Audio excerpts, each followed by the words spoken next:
Okay, so we are recording now. Cool. We finished last time with a cliffhanger, saying that it didn't work. The use of pattern languages didn't work, and now we're gonna see the follow up on that. So this is the section is called the failure of pattern languages, and we're gonna basically go through an experiment that was made in two places, and we're gonna discover what was the idea, what are the conclusions out of those experiments, and what is our new hypothesis, essentially. Yeah, it's kind of like you would think that, with the confidence that we saw until now that this would have worked, but yeah, it clearly didn't. Well, I think it was a little bit naive, like that. Well, I was not certain this would have worked anyway because if you think about it, especially in like 2025 with the whole AI hype trend, uh, the proposal is that the ability to acquire the quality without a name is generative.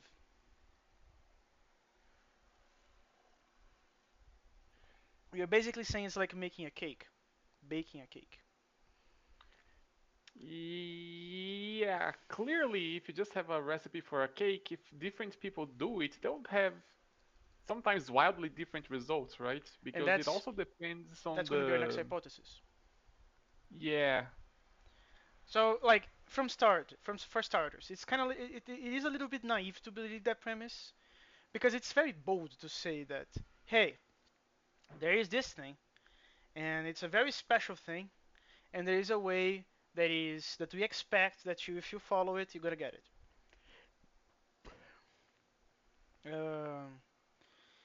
Um, anyway, so let's continue. So this is basically just connecting the previous the section with this section, and the thing really starts here. Alexander reached this conclusion. Well, the conclusion that um, all the architects and planners in Christendom, together with the timeless way of building and the pattern language, could still not make buildings that are alive because it is other processes that play a more fundamental role, other changes that are more fundamental. And he reached this conclusion after some specific projects, in which one was the Modesto Clinic, which was the one that he spearheaded. There is also the Mexico one, which was, well, he may have bootstrapped the thing, but someone else did the management. Um, and here's our current premise. Well, this was basically the conclusion is that we're going to have to move on from this premise, but it was up until that time assumed that if you did the patterns correctly from a social point of view and you put together the overall layout of the building in terms of those patterns, it would be quite alright to build it in whatever contemporary way that was considered normal. But then I began to realize that was not going to work that way. Um, and one of the complaints was that it's somewhat nice in plan, but it basically looks like any other building of this era. One might wonder why its plan is so nice, but in really fundamental terms, there is nothing to see there. That there was hardly a trace of what I was looking for. We still haven't gotten to the point where we see what he did to reach this conclusion, so this is kind of like a foreshadowing thing. yep. Um, and then there was something else that he noticed, an even more bizarre phenomenon, which was the fact that the buildings were no different from their contemporaries. They thought the buildings were physically different. In fact, the people who did these projects thought that the buildings were quite different from any they had designed before, perhaps even outrageously so. But their perception was incredibly wrong, and I began to see this happening over and over again. That even a person who is very enthusiastic about all of this work will still be perfectly capable of making buildings that have this mechanical death-like morphology, even with the intention of producing buildings that are alive. So the way that I see it is that today this is kind of the person that sees anything that is like kind of hot in the software industry and thinks that because he's being enthusiastic about it, he is gonna not end up with a mechanical death like morphology just because he's enthusiastic about it. It also reminds me a little bit of the Dunning-Kruger effect, Which is where it's a psychological phenomenon where a person who is unskilled at something, he tries to do that thing, and he thinks he's doing well because he's unskilled to the point where he cannot recognize his lack of skill. okay. So the blindness upon greatness, essentially. Yeah, like if you don't know Yeah. what you're doing, you're going to think you are better than you actually are, essentially. Yeah. So like the ignorance makes you feel like you have awareness, but it's the other way around. Yeah, The ignorance makes you blind to your lack of awareness. So there is this slight strange paradox that after all those years of work, the first three books are essentially complete, and from a theoretical point of view, do quite a good job of identifying the difference, but actually do not accomplish anything. The conceptual structures that are presented are just not deep enough to actually break down the barrier. They actually do not do anything. Um, yeah, then um, it came like an intermediary hypothesis, like because before we had the thought process of like, okay, we may be able to accomplish the quality without a name by following very specific steps that has the quality without a name in its nature. And now the hypothesis kind of morph into like, okay, maybe the process itself after you follow the recipe is broken.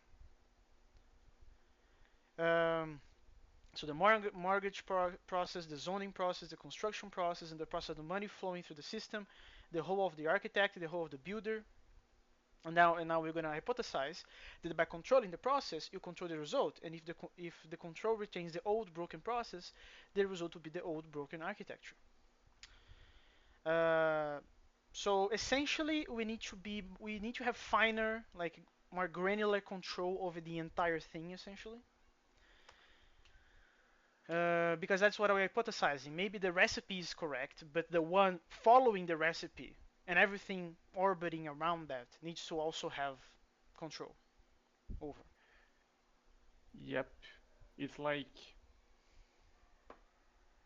you have a recipe, but the people just don't get it, and they are still following the footsteps of people who didn't get it, and they are imitating those footsteps, even though they have a better recipe, and that's tainting the results of that recipe, so to speak. Yeah, so this is going to be like what we're going to attempt to fix. And at the end of the chapter, we're going to discover that actually the first premise of there is a recipe, maybe that's the problem. So now we go to a parallel with software development. The structure of the system follows the structure of the organization that put it together, and to some extent, its quality follows the nature of the process used to produce it. So this is basically saying that if you have a very hierarchical and bureaucratic, nonsensical stuff going on in terms of like in the people department and the organization as a whole, the software, the artifact, the building that these people are creating and making, that will reflect that. And then you can go even further on that argument, putting some Churchill on it and saying that later on, because the artifact is fucked, the new generation that's going to replace the old one will also be fucked because they're going to be influenced by the artifact. There is some, it's almost like a mutualistic relationship. So the people have problems. They create problematic buildings. And then these people die, the generation come in and get inspired by the fucked up building. Yeah, this is like a feedback loop, I guess. Yeah, this idea though that the structure of software is often mirrors the structure of the organizations that build the software. That's I don't know. That's not a new idea. I'm not sure about the timing if that idea became more well known before or after this book. I'll have to double check that. Now I'm Yeah. curious. And what is another example of this? Like if you have a very big system, such as I don't know, the Linux kernel, and you have various contributors across the planet. They are different. They may be organized in smaller groups that are also different.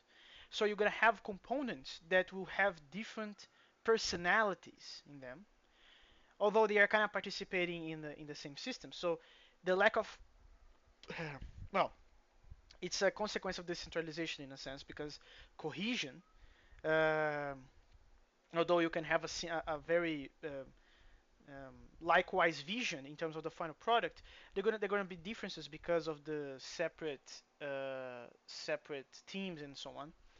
So you're gonna see these different implementation ways like conventions, all of that stuff, because it's decentralized to a greater degree. Okay, the true problems of software development derive from the way the organization can discover and come to grips with the complexity of the system being built while maintaining budget and schedule constraints.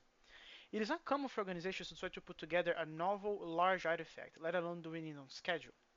When an engineering team designs and builds a bridge, for example, it is creating a variant of a well-known design, and so many things about the design are already known that the accuracy of planning and scheduling depends on how hard the people want to work, not on whether they can figure out how to do it. Yeah, so this is basically saying that our separation of roles, like the specialization of each individual person is contributing, that is making an effect on the final result of the thing. Yeah, Um, so we have the majority of people who read the work or try to use it not realize that the conception of geometry had to undergo a fundamental change in order to come to terms with all of this. They thought they could essentially graft all the ideas about life and patterns and functions on their present conception of geometry. In fact, some people who have read my work actually believe it to be somewhat independent of geometry, independent of style, even of architecture. that's kind of messed up if those people came to that conclusion, though. Which conclusion? That things are not really interconnected in the sense that he's describing here. Like if you have idea about patterns, about how to build a living building, of course that's going to affect the shape of the building, right? Oh, okay, the independent in that sense. I see. Because if you just say to me that you have things that are independent of particular domains, that kind of makes sense to me. Like you have something that is so fundamental and so general that it doesn't really matter if you're applying it to geometry or style or architecture. That was why like yeah, but you can actually conclude this, and then that not being a problem. But what you said, I think, is what he's going for. Um, Yeah, so from the time when the buildings had the quality of their names to now the point in which he was of building no buildings possessing it, the process of building has changed from the so-called Renaissance building paradigm to the current industrial building paradigm, from which one in which building was a decentralized activity in which the architect, if one was used, was closely associated with the building or even participated in the building, and materials handcrafted on site, to one in which an architect might design hundreds of homes, which were then built by a contractor, buying or using modular parts, perhaps minimally customizing them, for example, cutting lumber to the proper length. At the same time, because building became a high volume activity, the process of funding building changed so that now a large sum of money needs to be allocated to produce any homes at all. So this is called making something a commodity. This is what happens when there is high demand for something and the market has time to adjust. But something that also happens when commoditization happens is that the special flavor that was only acquired by a craftsman doing the activity by taking his time, meaning more like a niche by demand kind of endeavor, that you lose that. You lose that because of efficiency reasons. And apparently the quality without a name goes away together with that as well. Yeah, the the care on the craft is kind of well. We're gonna see that later on the next section on next time. but the care matters for the quality without a name to emerge. Um, yeah, so now we're gonna have go to the example of mortgage, right? So this is basically explaining in this paragraph that all the investment that goes paying mortgage doesn't allow repair and piecemeal growth during the buying of the house because you have to pay the debt that comes from the interests. Yep. Um, and this process basically doesn't allow the budget to be used in the habitability and piecemeal growth sense. Um, and then Alexander proposed that the process of construction needs to encompass so many things, such as controlling the geometry, that the outcome had to be as flawed as disappointing as what he saw in the early uncontrolled experiments. Um, yeah, so basically lack of control, essentially. Um, yeah, so first he needed to convince himself that the process could be the primary determiner of the outcome of a generative process. Okay, so again, we have the premise that this is a generative process. Now we are saying that the primary determiner of of the outcome of that process is the control of the process itself. And then there is a snippet here from Alexander talking about Thompson, saying that Thompson insisted on what on was that every form is basically the end result of a certain growth process. When I first read this I felt that of course the form is a purely static sense in equilibrating certain forces, and that you could say that it was even the product of those forces in a non-temporal, non-dynamic sense, and as in the case of a raindrop, for example, which in the right here and now is equilibrium with the airflow around it, the force of gravity, its velocity, and so forth. But that you did not really have to be interested in how it actually got made. Thompson, however, was saying that everything is the way it is because it is the result of a certain history, which of course includes how it got made. But at that time, I read this, I did not really understand it very well. Now I changed my mind. So basically saying that The um, efficient cause is a thing. yes, yes, that's a very Magenta way to put that. But well, translating that. So the efficient cause is the causes How? that, well, you can go, Marin. Yeah. Well, this is from Aristotle, which Magenta really likes, so he talks about it a lot. There are four causes, right? And one of them is the efficient cause, which is the process that leads to a thing being what it is. Essentially, Yeah, yeah. it's So, how it yeah, it's how it became itself. Essentially, yeah. So the how, right? And maybe the why as well. no, the why would be the final cause, actually. No, no, the final is where it's pointing to. I'm talking about the why it is what it is right now. That's my understanding, at least. Well, you could say that the efficient and the final cause are two aspects of the why. One is why it is concretely what it is, and the other is why it is abstractly what it is. Yes, I could What buy is that. its purpose, right? That Yes, would be the final cause. yes. Well, the efficient cause matters, essentially. That's a very good summary of this. Um, and then there is well, Alexander didn't get this first try, and Gabriel is saying that his error was not to go far enough with his theory. Once he latched onto this insight, he went hog wild. First, he examined the process closely, identifying places where details did not serve the quality without a name and geometry. Second, he performed several important experiments in which he controlled or nearly controlled the entire process. So then it comes the proposal. So this is a kind of a funny thing because the follow-up thing goes with this, which, well, I can't not see this as being funny because whoever is saying that this proposal here is a Marxist way of doing things, you really don't understand how money works, I guess, because this is literally like one a very high risk investment plan that if pays off is self-sustainable. If it doesn't pay off, it just goes to oblivion. And I think people got confused with with Marxism just because the people, the families, will be participating in the process, as if that's a new thing.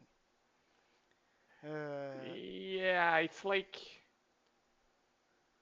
you see that and you're like, dude, what are you even talking about? This has nothing to do with that. yeah, I think that's kind of funny, but well, I think I need to read this because this is kind of like an I want to say genius plan, but I think well, we're gonna talk about this in the next section.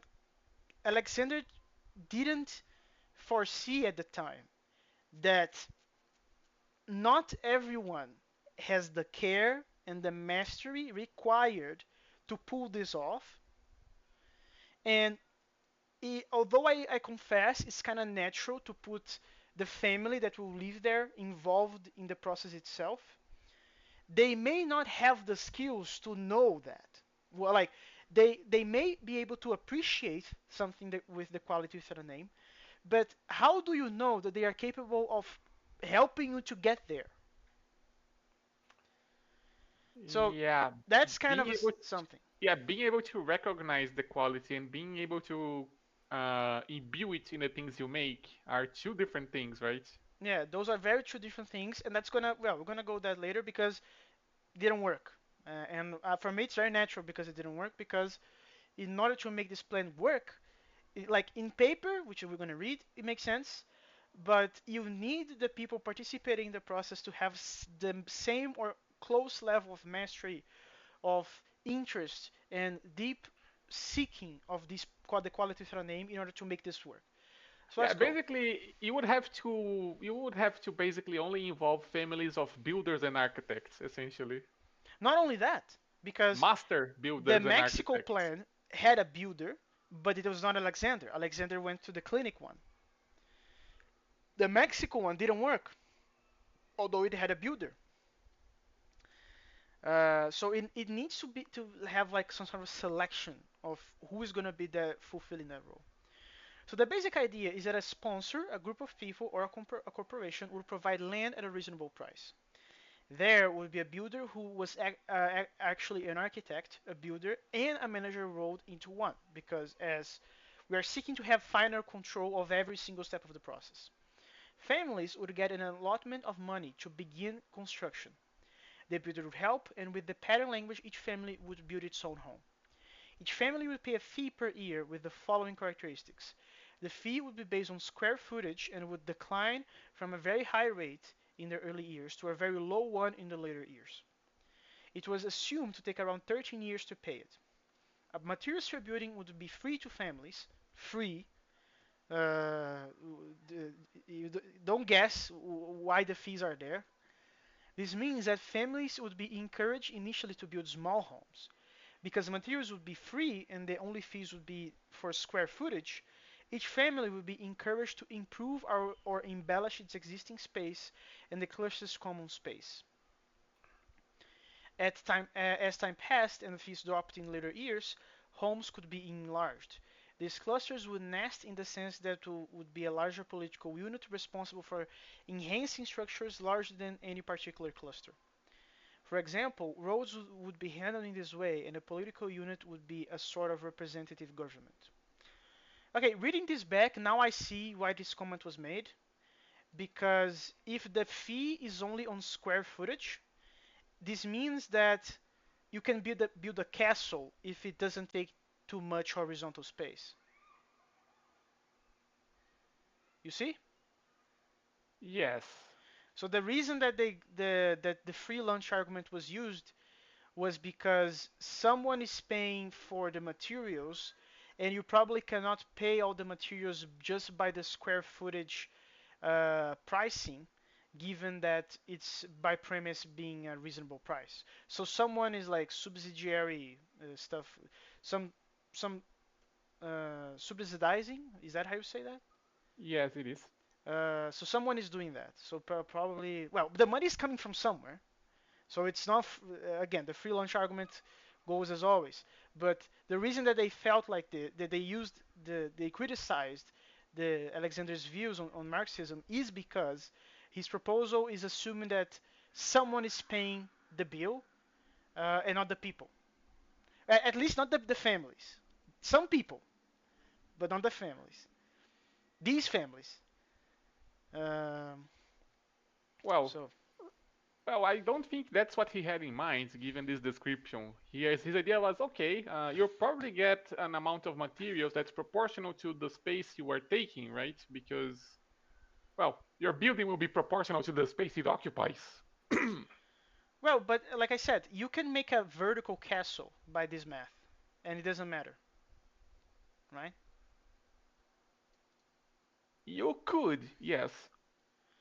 And well, uh, cool. So the existence of free materials in nested clusters would, Alexander hoped, create a mechanism for planning within a community and with a nearby enclosing community. So he bet on the free lunch, allowing people to be invested in the project enough in order to participate in its construction with the help of the builder as an advisor, essentially. So the builder will help the families do their own building by instruction or by doing those jobs requiring the most skill. Each builder would have several apprentices who would have trained on the job. A builder would work with a cluster of families, and over time the builder would gradually move on to service another cluster, at which point the first cluster would become self-sufficient. Yeah, this has an implication, which, well, it's something that I try to do myself, and my understanding I'm still failing at it, which is to make a project that has a very concrete vision and all the members that are actively participating on the project become invested enough that you can move on and the project itself remains alive. Um, this is a very hard thing to pull off because you need the people with the vision to be on a similar level of enthusiasm and dedication, and that requires very special training, requires a lot of motivation, a very good leadership, which are very hard traits to acquire. Very hard traits to acquire. So the way the scheme would work, of course, is the same way banks work, with a lower fee and with the community acting as the bank. Profits from the process would be used to sponsor all the other clusters. So it's like a feedback loop process, essentially. Um, Yeah, that last point is probably that's probably one of the big reasons why he got asked about Marxism. I would imagine. yeah, but now it comes a question: how are we getting the profits?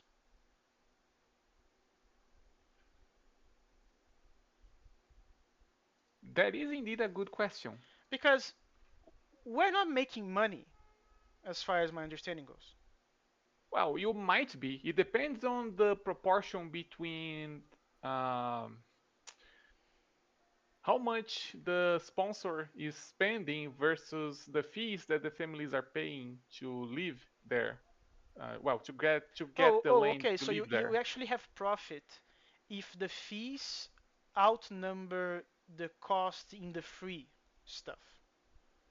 Basically, I see. I see.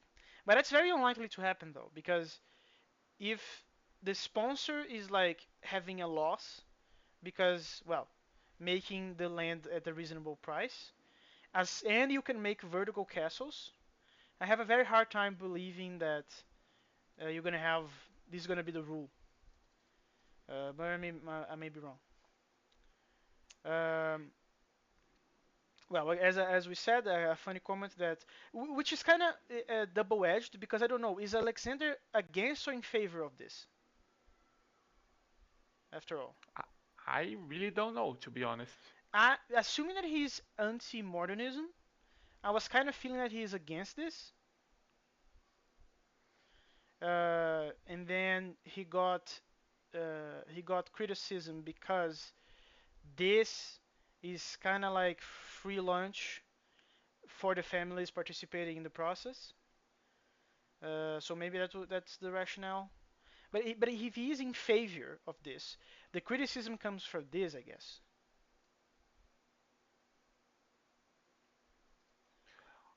I mean, assuming that the sponsor manages to actually make a profit from this thing, they may just try again, right, somewhere else. So in that sense, yeah, sure, the profits will be used to sponsor other clusters because he expects to get more profits, right? That's just how business works. But at the same time, this is so unlikely. As you said, it seems unlikely that this would actually get consistent profits. You know? Well, there's only two instances as far as the book goes, so there's only two places that this happened. So, oh, and we also have. Oh, actually, that's a lie. It was 30 in the Mexico, and they did five, and Yeah, 25 undone. Anyway, so this led to several projects.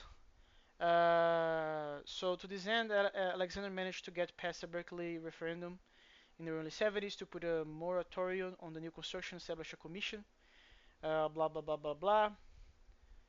Uh, oh, here it is.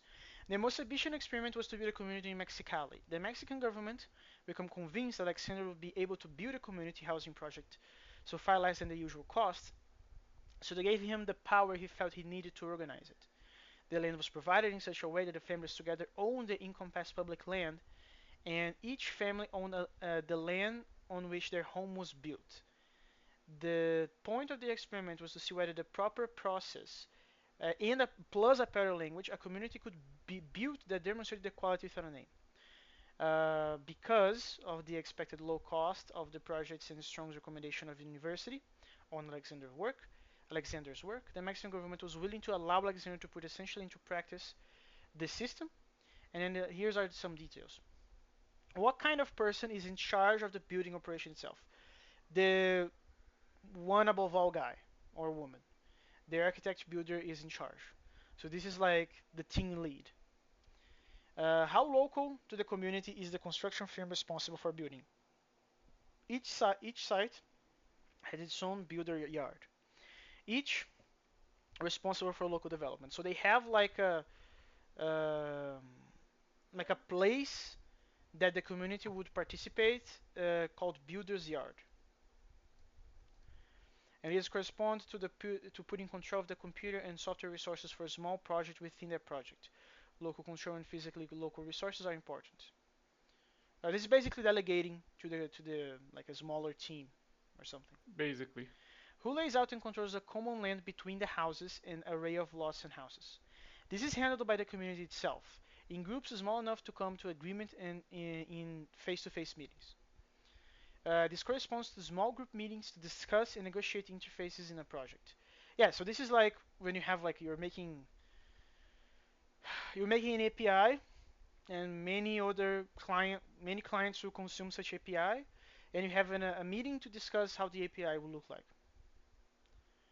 And there is no centralized decision maker, assuming that everyone here is like honest and not ego driven. So everyone will have a word on the final decision. Who lays out the plans on individual houses? Families design their own houses. These correspond to each development design their own implementations of for a component. That makes sense. Is the construction system based on the assembly of standard components, or is it based on acts of creation which use standard processes? So construction is based on a standard process rather than by standard components. So this is like again recipe driven instead of like um, how to say that in how to say that in software though. Yeah, uh, instead of using standardized class libraries, you're gonna trust the process. Yeah, this is. uh, So such successful reuse is based on being able to model the domain of the project so that classes defined to present aspects of the domain can be used for several purposes within the same model. Yeah, and this is called the typically, framework. such a model is called a framework. Yeah, this is like. It's kind of sad that the parallel here is to a framework. Well, I mean, the many experience show that the true benefits of use come from use within a project and not among many projects. So like there is um, some level in the hierarchy in which reuse is going to be good, but at the point that you have multiple entities, like multiple projects, it may fall apart. How is cost controlled? Cost is controlled flexibly so that local decisions and trade-offs can be made. And this can respond to giving a project a total budget number rather than breaking it down too far, such as one budget for hardware and another for developers. Yeah, this is very true. The people that know how to best utilize a budget are the people doing the shit, not Yeah. the people from the outside perspective. They have a personal judgment on it. What is the day-to-day life like on site during the construction operation? It is not just a place where the job is done, but a place where the importance of the houses themselves as homes infuses the everyday work. So essentially, the builder would would get to know the people, and they would know each other. So in modern software, this is called team building. And if you read Dealers of Lightning, you're going to discover that the way that they did team building there during the Xerox time was via debating, essentially. So they had a particular event in which people were debating something, and they were free to call on bullshit. And that was, according to Taylor, enough to make a chemistry between the team better. Um, and this is a very, um, I think people get, it's, I think it's misleading the way people understand this, because people think that the way to have team building activities is by just putting them in a room. Um, Yeah, if you put me in a room with a bunch of people that I don't care about, I'll just sit in a corner and read something, probably. yeah, so it's very important to find a way to motivate everyone in order to engage with everyone else. So in the case of Xerox, Taylor did debating, caring about truth, caring about making an argument, and that worked for them.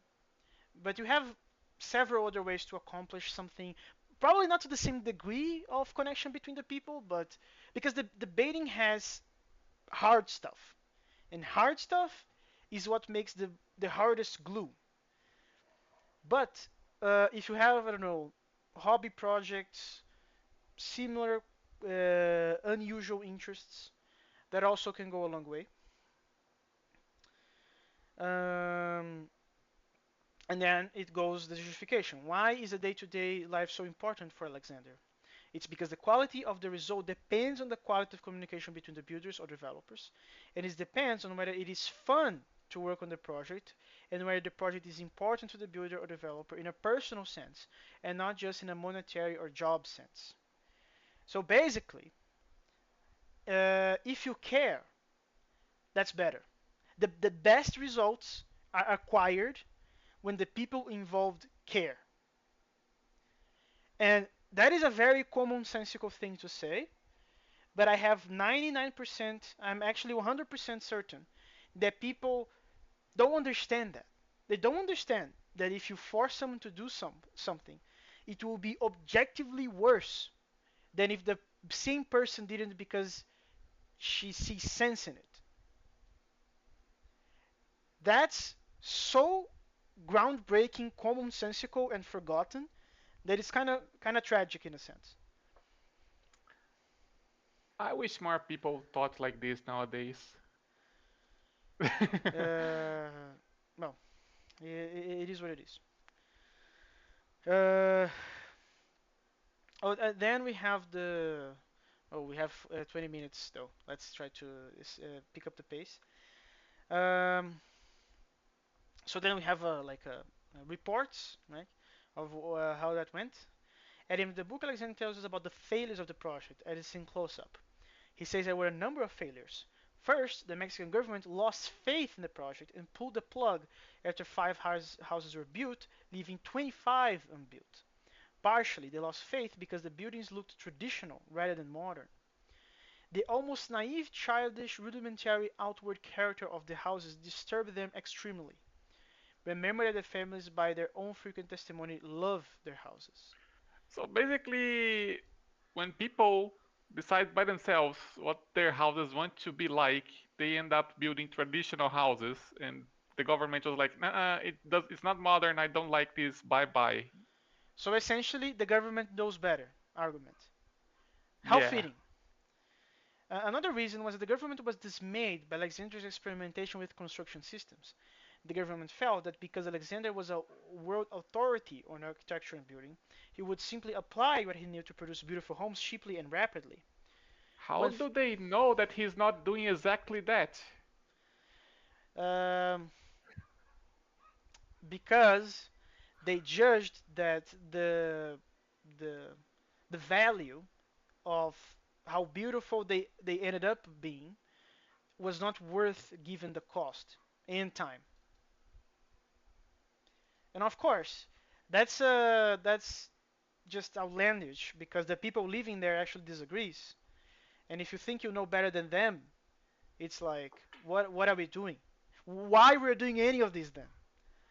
Yeah, Just use your authority power to make a hole and call it a home and put a family in it's the fatal arrogance, right?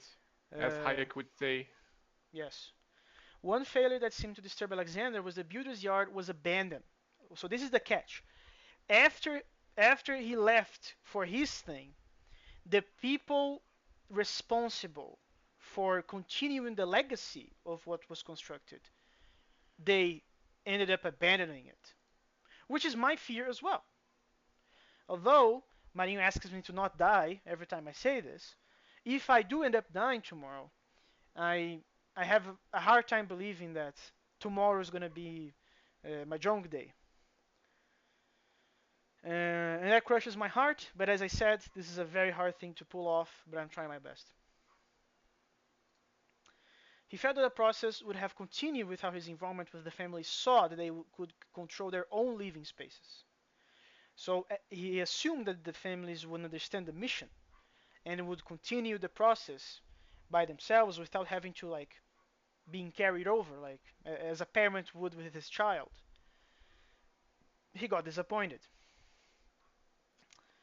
And then we have some reports on the buildings. So the buildings, for example, are very nice, and we are very happy that they are so beautifully reflect the needs of different families. But they're still far from the limpid simplicity of the traditional houses, which was our aim. The roofs are a little awkward, and the plans too have limits. The houses are very nice internally, but they do not form outdoor space, which is as pleasant or as simple, as profound as you can imagine. For example, the common land has a rather complex shape, and several of the gardens are not quite in the right place. The freedom of the pattern language, especially in the hands of our apprentices, who do not fully understand the deepest ways of making buildings simple, occasionally caused a kind of confusion compared with what we now understand and what we now will do next time. So again, training, like putting the right people to do the thing, which is a very hard thing to do in like generatively, because you're just following a recipe. You don't have the time to spend in training to make sure, because well, it's not part of the hypothesis that the people doing the thing matter. Actually, one point that I just thought about is like it's like he's saying, okay, if you just have the recipe and you follow the recipe without understanding the recipe and why it is the way it is, you will be able to do it. That's like there's something about that idea that bothers me, but I can't quite put into words. I know what it is though. It's because it feels like cheating, essentially speaking. Because you do not know the whys, but you are assuming it works. So you just let's go with it. It doesn't matter the why. And that's a very complicated problem in nature because there is something called specialization, which uh, in its simplest form, I don't think it's a bad thing. So for example, you don't like doing your accounting. For example, let's say that you think it's the most boring thing on earth. You hire someone that specializes in accounting, and other people who are not interested in building software hires you to make software for them. Each party doesn't need to know how the shit is done, how the cake is done, but there is some sort of trust in terms of the um, what's the name? In the quality, but it's oh man, I'm forgetting I lost the word. Fuck. No, There no, is no. a there is a I trust that they both parties will do good work. we That's trust the that trust. we know what we're doing in our respective fields, essentially. Yeah, but there is a word for that. We know what we're doing. What is that? Proficient? Competence. Competence. Yes. There is a trust that each party is competent in each individual endeavor.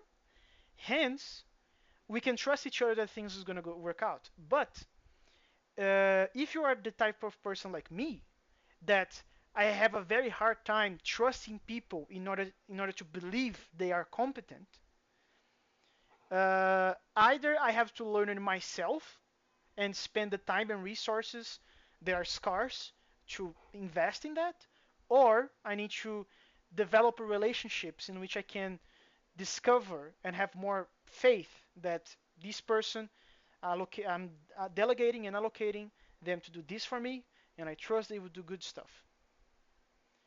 So it's a very expensive process either way. Yeah, but that's not quite the situation here, because the situation here is okay. We have these pattern languages, those recipes. We have these apprentice builders who don't fully understand the pattern, and evidently well, they didn't really want to understand the pattern because after 3 years of the project end, they stopped building, right? They abandoned the building on continuous improvement Well, of the and houses. that got worse, right? Because in the next section, Alexander will describe that the apprentices actually have a feeling that was some sort of like it's almost vibe coding in a sense because they thought it was a loose thing. They thought it was whatever. Like they didn't. And this comes because of a lack of description. It's a quality without a name. We don't know. We have a hard time describing. It's a more intuition, feeling based thing. So for them that were unable to feel it, for them we were talking like we are a bunch, It's a bunch of nonsense. hippies. It's nonsense to them. So for them it's whatever feels, whatever like the lack of precision in language caused the side effect of the people unable to understand the sentiment they won't have a choice. Like you can't blame them because you don't know how to describe it to begin with. So what are we doing? Well, Uh, the only thing we can do is to find their lack of faith disturbing. oh well, No, yes, I but mean, we can. I but here's mean, the you can try here's to here's the teach problem. them, but like, yeah. Here's the problem. I don't know how to describe it. You don't know how to describe it, but we both understand. How do you know that someone understands? That's How a do you do very that? difficult. Yeah, that's very difficult. And here's the catch. I know that you do, but I don't know. Like I didn't make you a question. You don't know how I know is the thing, right? You just know. No, I'm asking myself, how do I even know that you know? Huh? This actually reminds me of a song. It's a Brazilian song, so the lyrics are in Portuguese. But there's one verse that goes, quem é de verdade sabe quem é de mentira. Exactly. So, Exactly.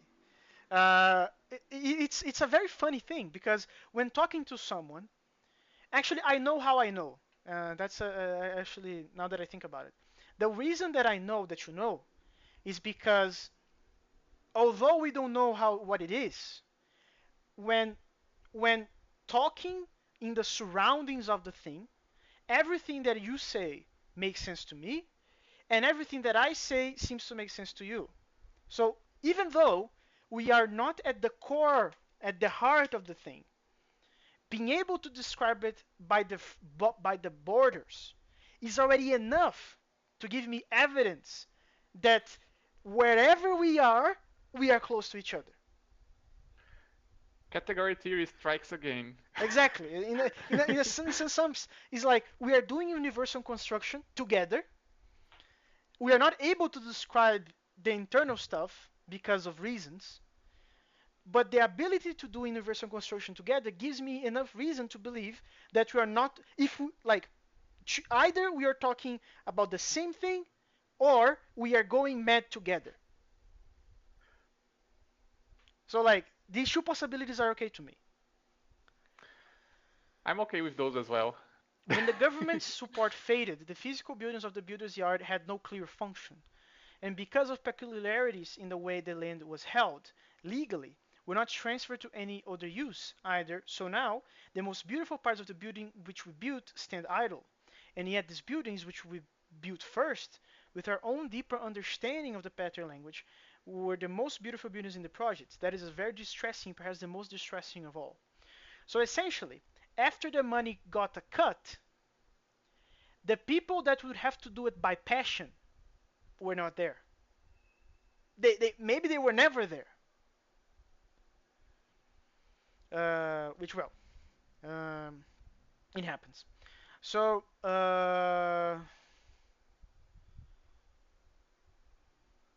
yeah, so I'm gonna jump this paragraph and go to the this reflection.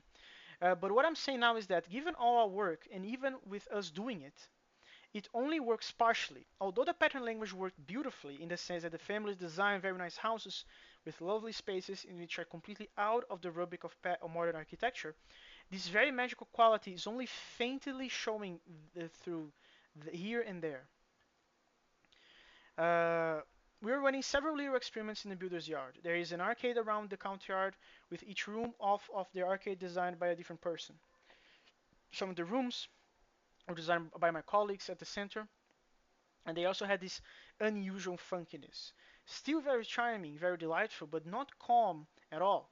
In that sense, vastly different from what is going on in the 400-year-old Nor- Norwegian Norwegian. Norwegian farm, where there is an incredible charity and simplicity that has nothing to do with its age. Well, so anyway, uh, yeah, actually, I'm going to continue. So, but this was typical of things that were happening. Is the very here is this very sort of limpid simplicity, and yet the pattern language was actually encouraging people to be a little bit crazy and to conceive of more intricate relationships that were than were necessary, and that was very disturbing. And then we go to the whole dilemma about when you say simplicity, what are we talking about? Which is a very software type of thing. People say they want simple software, but then when you ask a little bit more concretely, what do you mean? So are we talking more freedom to do unsafe stuff? Is that what simplicity is about? Or is the lack of abstractions to make something more safer? Is that what simplicity we're talking about? Are we talking about reusable building blocks that allows the language to be simple but uh, scale? And which trade-offs are we willing to take? So this simplicity, like the problem is complicated because the word simplicity completely fails to cover it. At another moment, it might be exactly the opposite. So then he goes to the example of columns. And that's the problem. Simplicity is a very ambiguous word as well. Yeah, too many distinct but sometimes related meanings, sometimes unrelated even, are Yeah, bundled together under the same symbol, and that makes yeah. communication harder. It's very sad. Another part of the problem Alexander saw in the Mexicali project had to do with the level of mastery needed in the construction process. At the start of the project, he felt that merely having the same person to do the design and the construction was enough, so that the important small decisions dictated by the design would be made correctly. But during the project and later on, he discovered that it's more than that. Only recently have I begun to realize that the problem is not merely one of technical mastery or competence in the application of the rules, but that there is actually something else which is guiding these rules. It actually involves a different level of mastery. It's quite a different process to do it right, and every single act that you can be done in that sense well or badly. But even assuming that you got the technical part clear, The creation of this quality is much more complicated process of the most utterly absorbing and fascinating dimensions. It is in fact a major creative or artistic act, and it is only in the years since the Mexican project that I have begun to see the dimensions of that fact. So now we are actually going back to the original premise and saying maybe having the recipe on the wrong hands is the problem. It matters who is doing the recipe. It matters. Skill issue, basically. It's not really a skill issue though, because they were using the pattern languages. They were doing it. So if you're accusing them of skill issue, what are the skill they are lacking? Because Whatever you're skill giving it them is, the manual. well, clearly it's a skill that's not directly in the manual, right? Yes, not only you must decide to build the right thing, but you also must build it with skill and artistry. This leads to an obvious question. Are buildings with the quality of a name just too hard to put together deliberately? Or were they created in older societies only by chance and survive only because of the quality? So putting the question in this way, to me, it makes sense that uh, both parts of this question, the answer is yes. They are very hard to put it in a generative manner, like AI stuff, uh, which is kind of like that's actually another conclusion of this whole AI hype trend. If you have bad software to inject into the models, what will the model generate? Well, it's going to replicate whatever thing it it was given, right? Yes. So what is the conclusion from that? If and only if we want to be able to generate automatically all of this, we're going to have to stop everything, fix the input, which is current code, and then start the process in its entirety again. Like, in order to even contemplate the possibility of doing such a thing, we need to stop everything, nuke everything, and say, hey man, in order to even have the slight possibility of this working, we need to stop everything, nuke everything, and rewrite it again. Of course, that's a very costly thing. It's very expensive. So basically, the people who are on the AI hype train, they are doomed to be disappointed because of Sturgeon's law. Which law? Sturgeon's law. I don't know that one, I think. Well, you don't read the TV tropes, that's why you don't know. But the law basically states that 90% of everything is trash.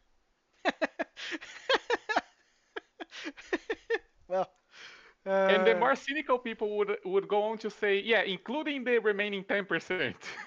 it's also the same kind of thing like with government policies.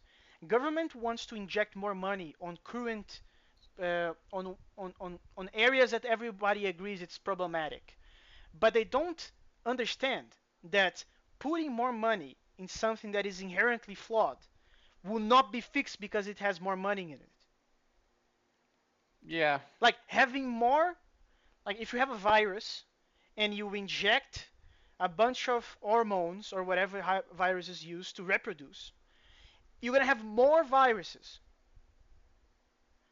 Is that what we're looking for? I don't think that is what we're looking for. I don't think that is what we're looking for either. So this is a very like again, it's very common sense.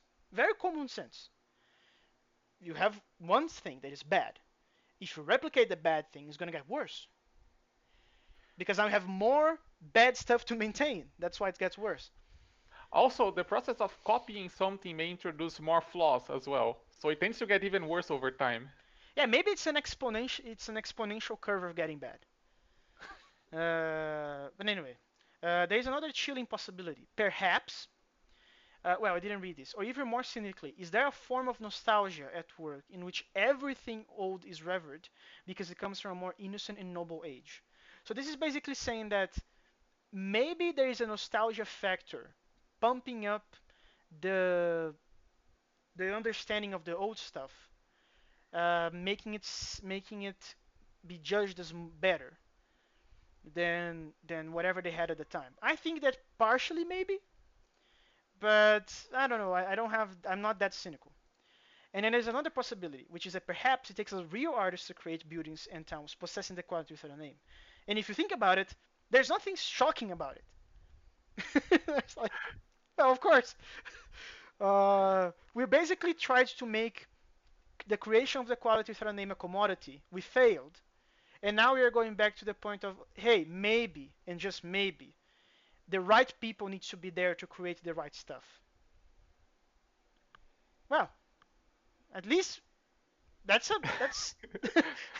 Shocked Pikachu face intensifies. yeah, the meme.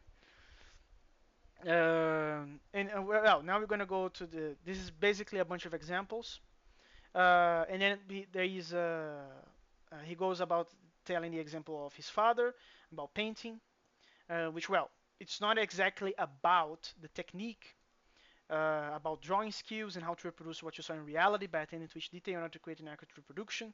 But his dad was talking about something else, which is usually artists they talk about stuff that we're not usually expecting. Um, which well makes sense that not anyone can do it. Uh, let's recall what Alexander said about the people who helped build the houses in Mexico. Remember that the families, by their own frequent testimony, loved their houses. Perhaps these houses did not live up to Alexander's high artistic standards, but they were nice homes and served their users well. Like my father's paintings, they are better than the untutored could accomplish, and nothing is wrong with that. So, like, there may be scenarios in which not going for the greatest, is okay. Like, and that's um um I mean, if you think about it, you have to start at somewhere, right? You can't you don't really just jump into a field like architecture or building and expect to be the very best from the outset. yeah, but that's not what I don't think that's the what Gabriel is proposing. What Gabriel is And some proposing is more like yeah, and go. yeah, and sometimes maybe like you don't really care about being the best at all. You just want to have something that's good enough for you.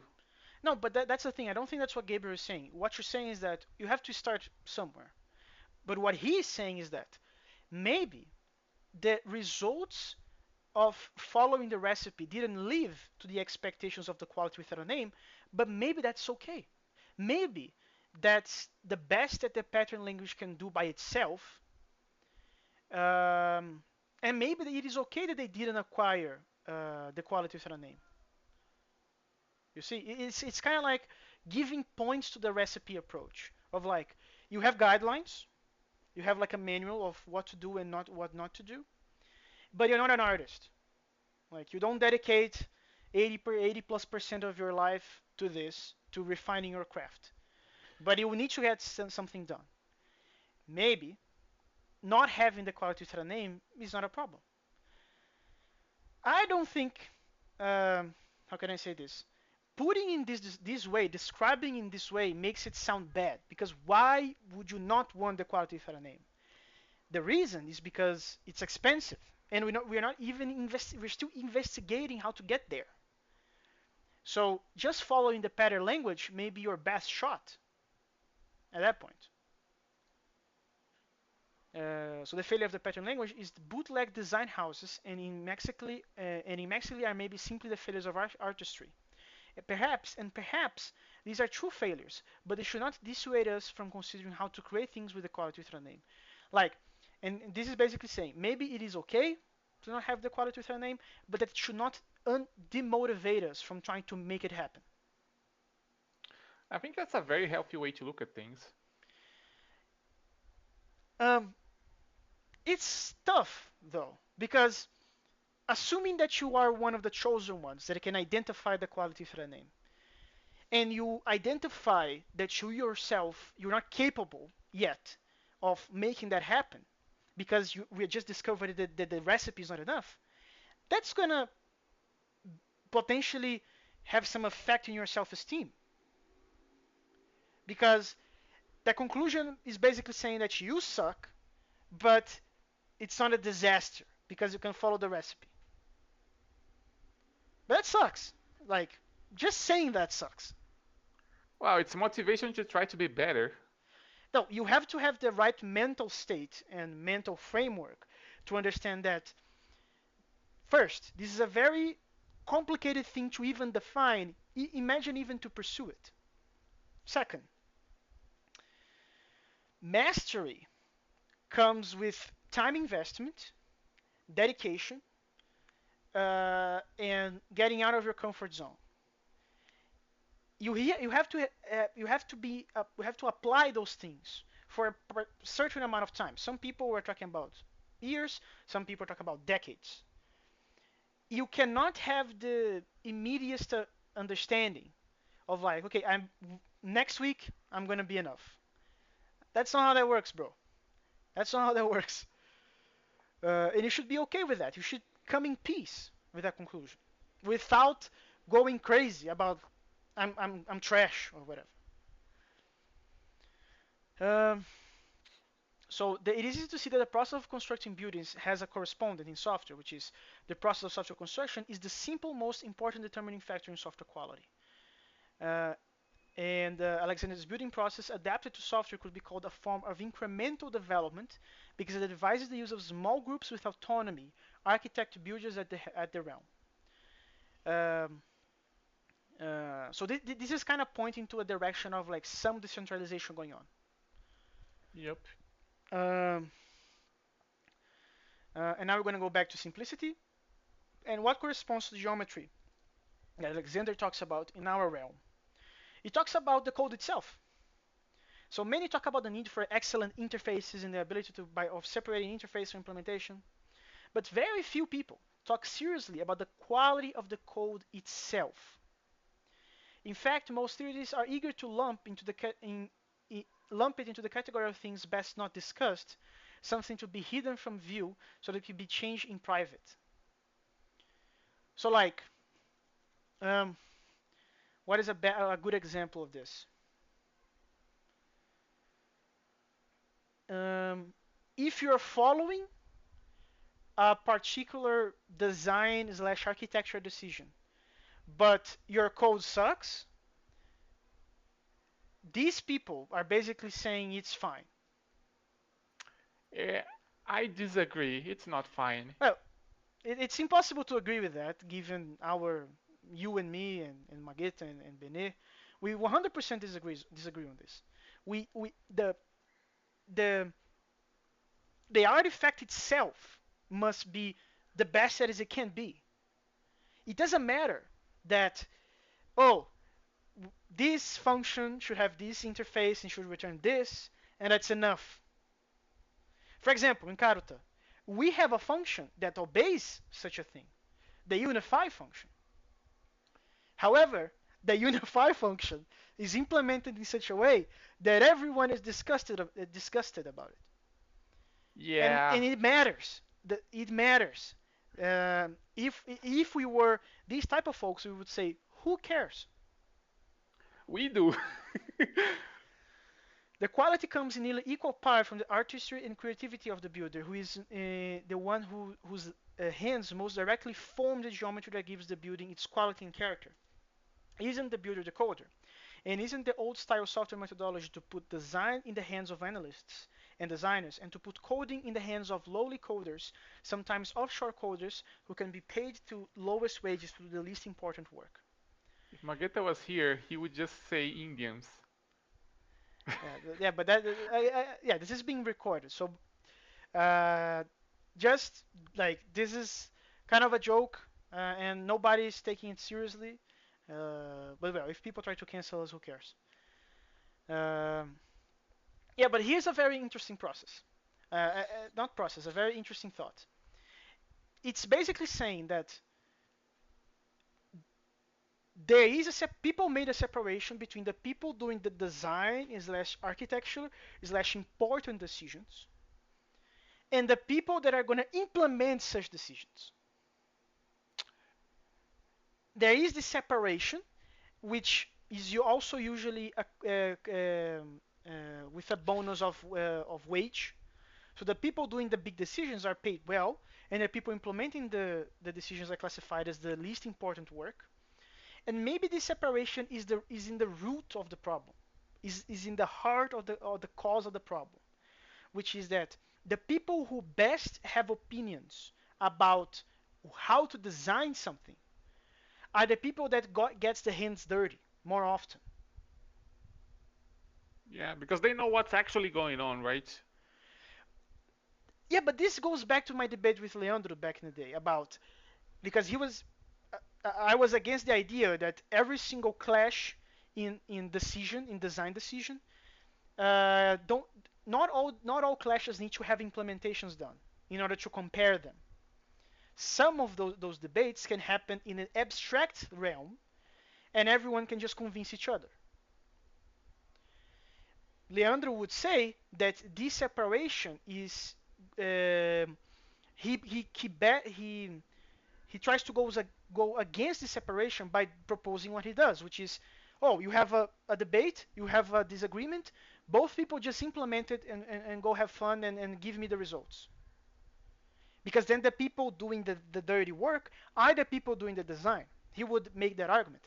My counter argument would be the abstract conversation may have evidence supporting it. It is not only about abstract stuff and saying that this is better than that. That may be true because there's evidence that some people did in the past and reported from getting their hands dirty. So it's not only about what logically makes more sense, because sometimes you don't have the budget to do what makes more sense or the time.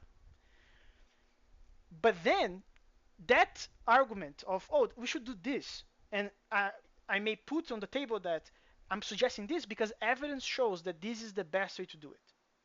Not only because it's abstract, because the people that got their hands dirty told me. And I think that matters for this discussion because I'm looking at the wisdom that from the people that did allegedly the least important work. Yeah, somehow I think Did you get it? Did somehow I I, explain this? no, I get it. I get it. It's like I agree that like I don't think this separation is like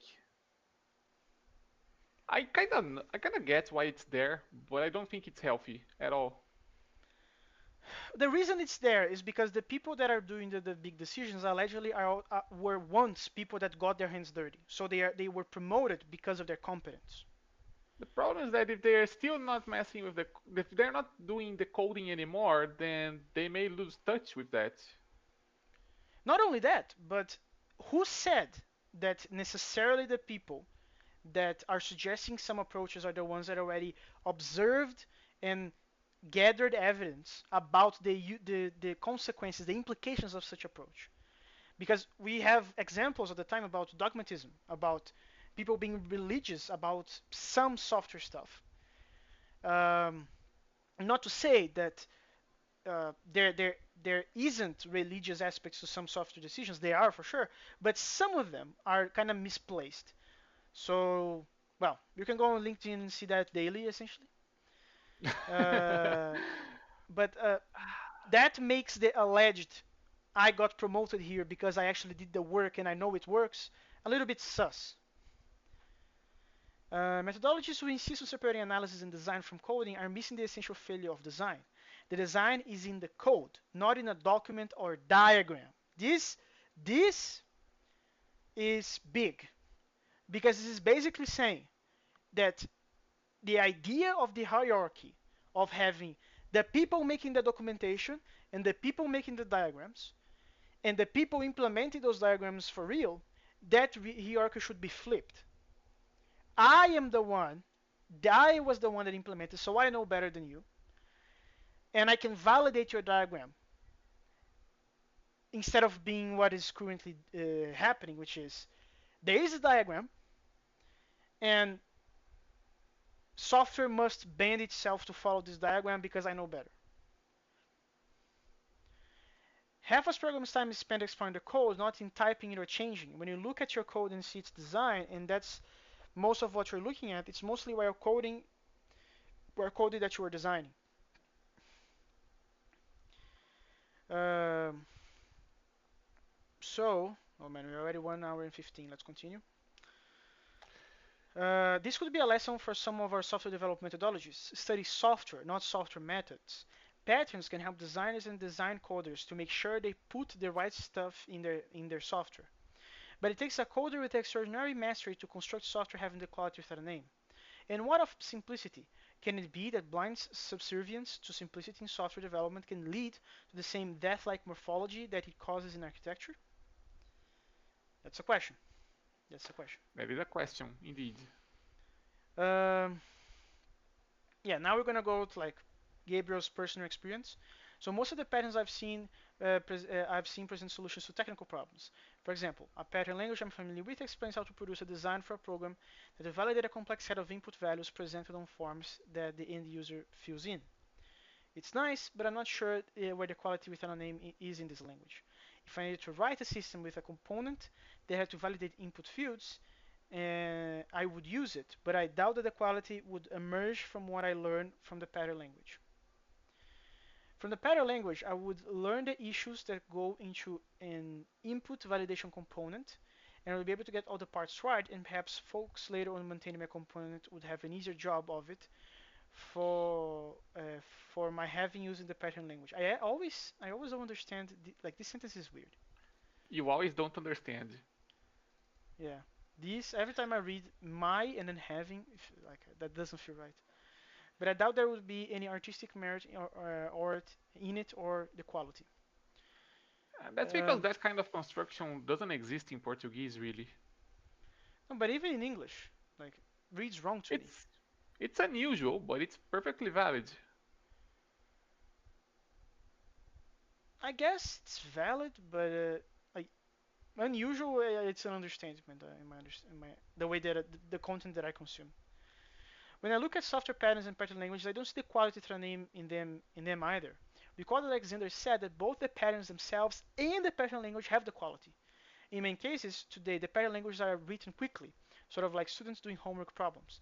I heard one neophyte, is that how you say this? Neophyte, yes. Pattern writer say that when writing patterns, he just writes what he knows and can write 4 or 5 of them at a sitting. So like the way that people see patterns may be not correctly understood, maybe. The patterns that I wrote Yeah, neither possess the quality nor generated is not surprising. Patterns are an art form, and they are designed to generate art within the domain about which they speak. Art is not created at the clip of our 4 or 5 pieces per sitting. It takes time and the right context and the right preparation to write them. And then he basically says that his patterns are kind of silly. Um, and patterns will never generate the quality without a name. Patterns like this. And people who write patterns like this and see them fail will attribute the failure of the concepts of patterns and pattern languages. And people who use the patterns and fail may do that as well. But the patterns that Alexander is talking about are not like that. They are written by many people over the years, and each were subject to extensive discussion and criticism before being published. It is clear that patterns themselves have the quality of a name, and I think this is because Alexander and his colleagues are pattern artists.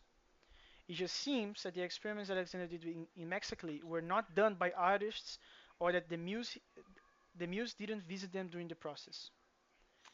So again, the people that are doing the process matters.